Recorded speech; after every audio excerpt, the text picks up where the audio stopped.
कहानी 2016 की है। जून 2016 में उन्होंने गोवा की राजधानी पणजी के पास सानगोल्डा में सपना राजवैली नाम की सोसाइटी में एक 3 बेडरूम का फ्लैट किराए पर लिया। हालांकि मोनिका की शादी हो चुकी थी, मगर कुछ आपसी विवादों के चलते वो 1 साल से अकेली ही रह रही थी और वहीं रहकर वो अपना परफ्यूम का बिजनेस चला रही थी। अपने इस प्रोफेशन की वजह से वो सोसाइटी में काफी मशहूर थी और बड़े बड़े लोगों के साथ उठना बैठना होता था। 6 अक्टूबर 2016 को सुबह 9 से 10 बजे के बीच हमेशा की तरह उनकी एक मेड आती है और मोनिका के अपार्टमेंट की डोरबेल बजाती है, मगर अंदर से कुछ रिस्पॉन्स नहीं आता। उसके बाद वो मेड फिर घंटी बजाती है, मगर अब भी कोई रिस्पॉन्स नहीं मिलता।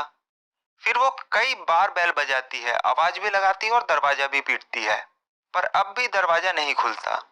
अब वो थोड़ा घबरा जाती है और मुंबई में रह रहे उसके भाई आनंद गुर्डे को कॉल करती है और सारी सिचुएशन बताती है।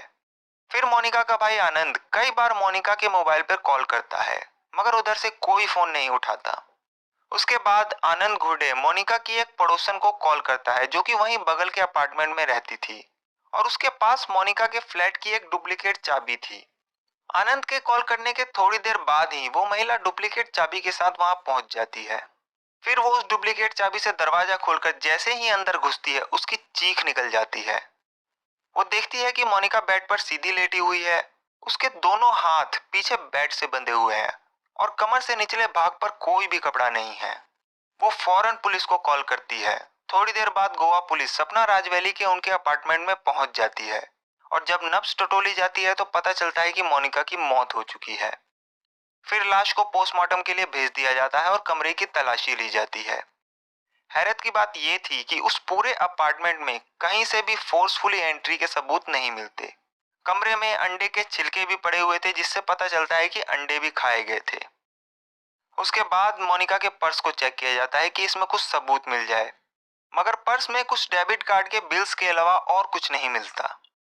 अब पुलिस सोचती है कि चलो सीसीटीवी को खंगाला जाए ताकि कुछ मिले।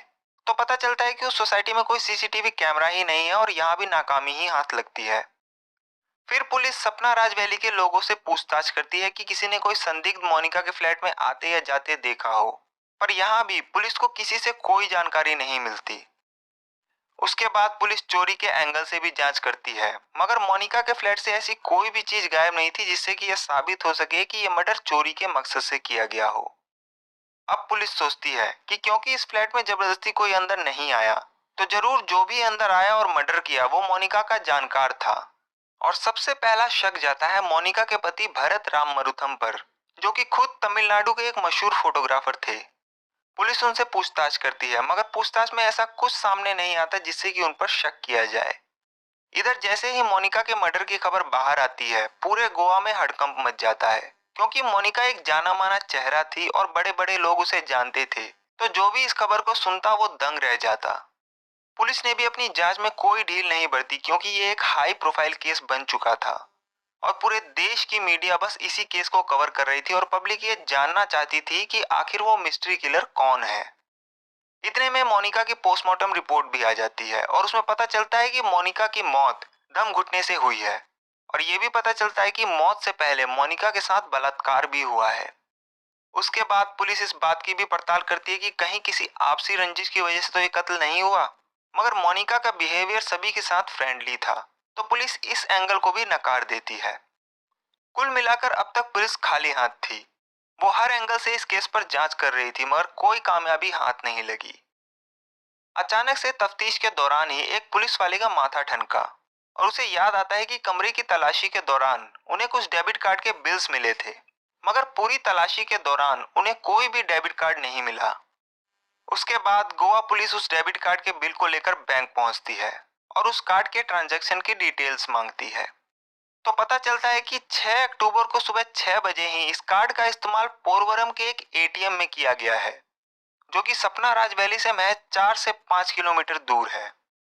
उसके बाद पुलिस बैंक से इस कार्ड पर नजर बनाए रखने को कहती है और पोरवरम के उस एटीएम की सीसीटीवी फुटेज खंगालती है। तो जिसने उस कार्ड से पैसे निकाले थे उसकी तस्वीर एटीएम के कैमरे में कैद हो गई थी। उस तस्वीर को लेकर पुलिस सपना राजवैली पहुंचती है और जैसे ही वहां के लोगों को ये तस्वीर दिखाई जाती है, वो तुरंत उस तस्वीर को पहचान जाते हैं और कहते हैं कि इसका नाम राजकुमार है। और ये यहाँ का पुराना सिक्योरिटी गार्ड था। मगर चोरी के इल्जाम में 2-2.5 महीने पहले ही इसे नौकरी से निकाल दिया गया था। गोवा पुलिस के लिए एक बहुत बड़ी कामयाबी थी, क्योंकि इस केस में पहली बार पुलिस के पास एक नाम और एक चेहरा था।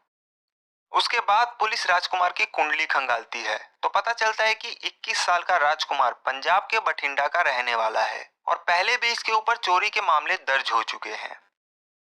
पुलिस को राजकुमार की सारी जानकारी तो मिल गई, मगर अब पुलिस के लिए चैलेंज ये था कि उसे पकड़ा कैसे जाए। तो उसके लिए गोवा पुलिस अब उस डेबिट कार्ड की अगली ट्रांजैक्शन का इंतजार करने लगी। उसके बाद कुछ वक्त बीतता है और अचानक से पुलिस को पता चलता है कि अभी अभी बेंगलोर के एक एटीएम से इस कार्ड का इस्तेमाल करके कुछ पैसे निकाले गए हैं। गोवा पुलिस तुरंत हरकत में आती है और बेंगलोर पुलिस से कांटेक्ट करती है। बेंगलोर पुलिस उस एटीएम की फुटेज चेक करती है जहां से उसने पैसे निकाले थे।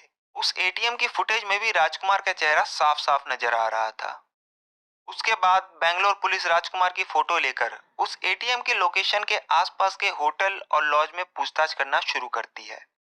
थोड़ी देर बाद ही एक होटल के रिसेप्शन पर वो राजकुमार की तस्वीर को पहचान जाता है और कहता है कि हाँ, इस शक्ल का एक बंदा हमारे होटल में ठहरा हुआ है, मगर वो अभी किसी काम से बाहर गया हुआ है। तो पुलिस वहीं रिसेप्शन पर राजकुमार के आने का इंतजार करने लगी और ये सभी पुलिस वाले सादी वर्दी में थे ताकि राजकुमार को कोई शक ना हो। थोड़ी देर बाद राजकुमार जैसे ही रिसेप्शन पर पहुंचता है, पुलिस वाला उसे पहचान जाता है और उसे दबोच लेता है। तो मोनिका गुर्डे के मर्डर के सिर्फ 2 दिन बाद ही 8 अक्टूबर 2016 को राजकुमार को बेंगलोर के एक होटल से अरेस्ट कर लिया जाता है। फिर उसका नाम पूछा जाता है तो वो एक्सेप्ट करता है कि उसका नाम राजकुमार है। इसके बाद गोवा पुलिस को कांटेक्ट किया जाता है।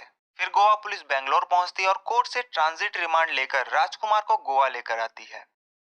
अब उससे पूछताछ शुरू होती है और थोड़ी देर बाद ही राजकुमार अपना गुनाह कबूल लेता है। जब पुलिस उससे पूछती है कि उसने ऐसा क्यों किया, तब वो अपनी सारी कहानी सुनाता है और कहानी कुछ इस तरह थी। कहानी आज से करीब 4 महीने पहले यानी कि जून 2016 से शुरू होती है। 39 साल की मोनिका घुर्डे अपने परफ्यूम के बिजनेस के सिलसिले में गोवा में शिफ्ट होने का फैसला करती है, जिसके लिए मोनिका ने गोवा में एक रेंटेड फ्लैट ढूंढना शुरू किया। 7 जून 2016 को मोनिका पणजी के पास सानगोल्डा में एक सपना राज वैली नाम की सोसाइटी में फ्लैट देखने के लिए पहुंचती है। सोसाइटी के गेट पर मोनिका को सिक्योरिटी गार्ड राजकुमार मिलता है और उस सोसाइटी के मैनेजमेंट ने राजकुमार को पहले ही फोन कर दिया था कि कोई महिला आएंगी फ्लैट देखने तो उन्हें फ्लैट दिखा देना। उसके बाद राजकुमार मोनिका को फ्लैट दिखाता है और फ्लैट देखने के बाद मोनिका वहां से चली जाती है। मगर हुआ ये कि इस फ्लैट को देखने और दिखाने के दौरान राजकुमार मोनिका को अपना दिल दे बैठता है और उस पर बुरी तरह फिदा हो जाता है। फिर 4-5 दिन बीतने के बाद एक गाड़ी सपना राज वैली के गेट पर आके रुकती है।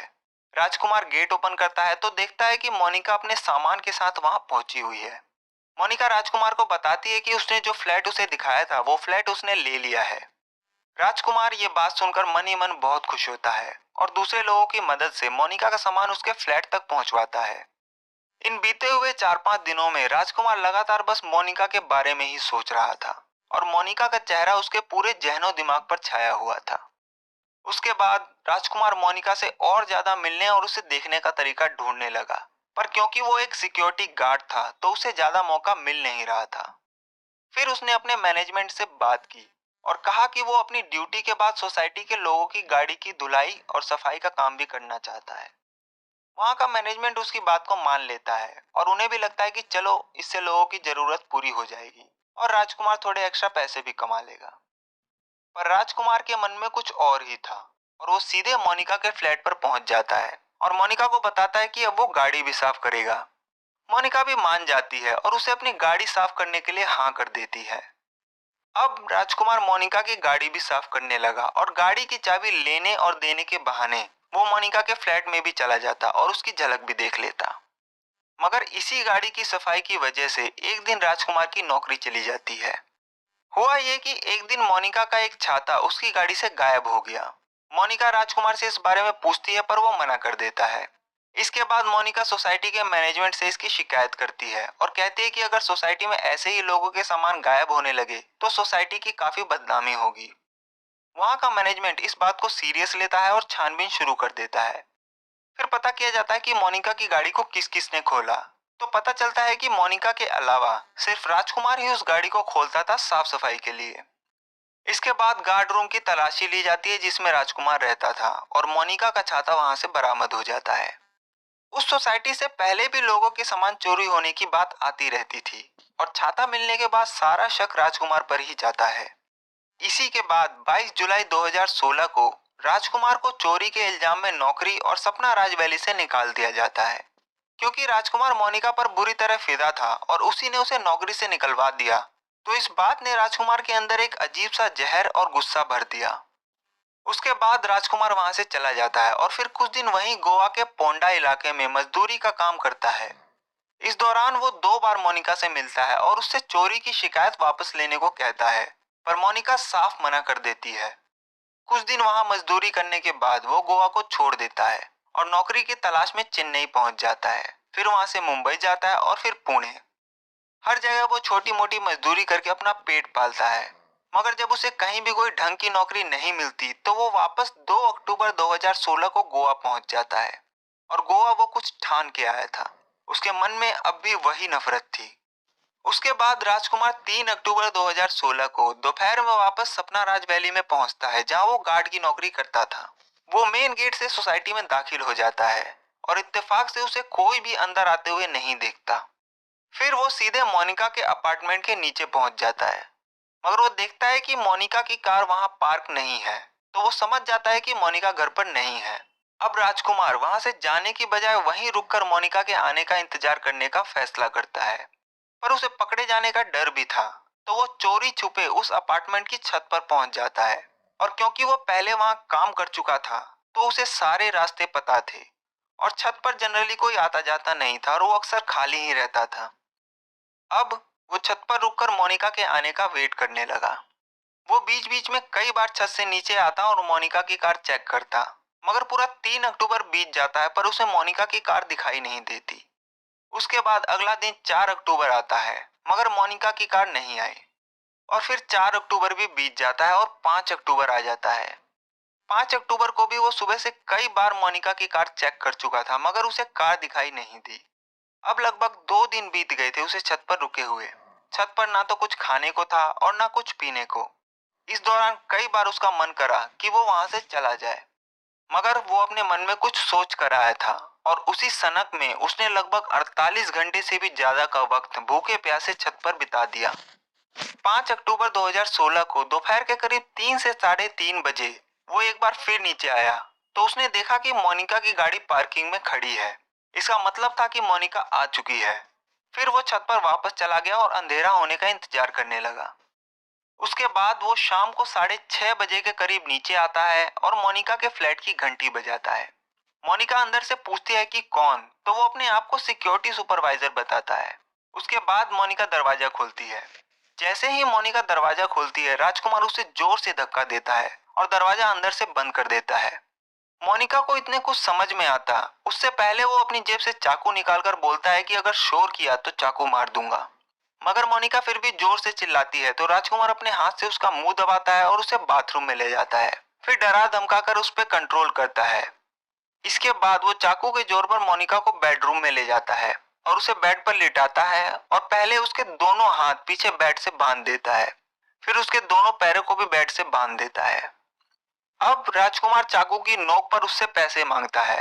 मोनिका बहुत डर जाती है और कहती है कि पर्स में जितने भी पैसे हैं सब ले लो। उसके बाद राजकुमार पर्स खंगालता है, तो पर्स में से करीब 4,000 रुपए निकलते हैं।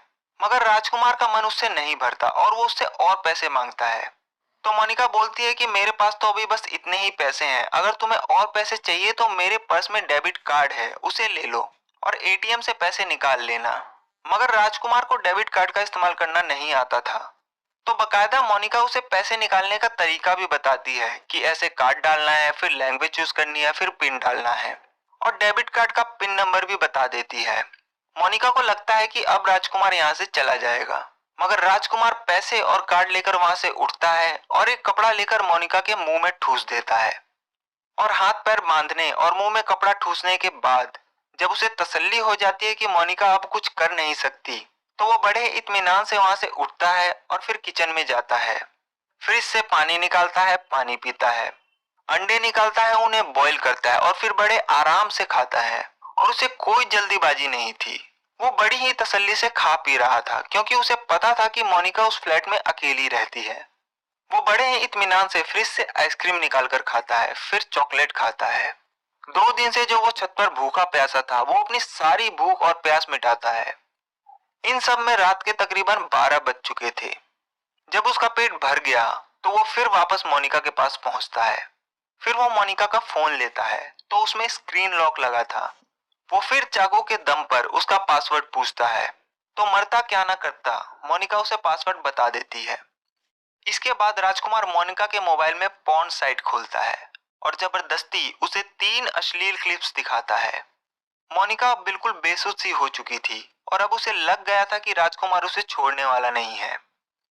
उसके बाद राजकुमार मोनिका के दोनों पैर खोल देता है और कमर से नीचे के सारे कपड़े उतार देता है और फिर अपनी उस चाहत को पूरा करता है जो कि उसके दिमाग में पहले दिन से थी जब उसने मोनिका को देखा था, और वो मोनिका के साथ बलात्कार करता है। अब तक रात के करीब 2-2:30 बज चुके थे और लगभग 8 घंटे से वो मोनिका के कमरे में था। जब उसका मन भर गया तो वो अब पहली बार घबराया, क्योंकि उसे पता था कि वो राजकुमार को अच्छी तरह से जानती है और अगर उसने ये बात पुलिस को बताई तो वो पकड़ा जाएगा। इसके बाद वो उसी बेड से एक तकिया उठाकर मोनिका का मुंह दबाने लगा और तब तक दबाता रहा जब तक कि मोनिका की मौत नहीं हो गई। फिर वो वहां से आराम से उठा और बाथरूम में गया। उसे अब भी कोई हड़बड़ाहट नहीं थी। उसके बाद उसने शेव किया, फिर नहाया और 6 अक्टूबर 2016 की सुबह 3:30 बजे अंधेरे में वो चोरी छुपे वहां से निकल गया। फिर सुबह 6 बजे एटीएम से पैसे निकालने के बाद वो बैंगलोर चला गया, जहां से पुलिस ने उसे अरेस्ट किया। उसकी ये कहानी सुनने के बाद सारे पुलिस वाले भी दंग थे जिस तरह से उसने ये रेप और मर्डर किया था। उसके बाद